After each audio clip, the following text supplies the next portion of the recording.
You ask Tiger to solve. This deals with linear equations with one unknown. The final result is x equals 400. Let's solve it step by step.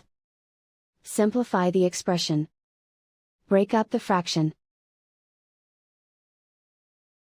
Find the greatest common factor of the numerator and denominator. Factor out and cancel the greatest common factor. Expand the parentheses. Group like terms. Simplify the arithmetic. Group all constants on the right side of the equation. Subtract 300 from both sides. Simplify the arithmetic.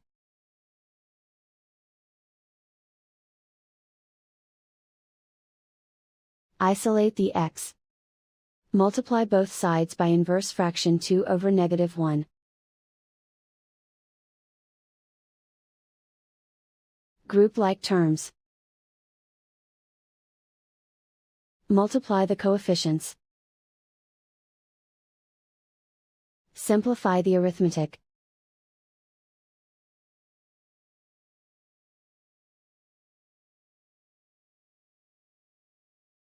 And so the final result is x equals 400.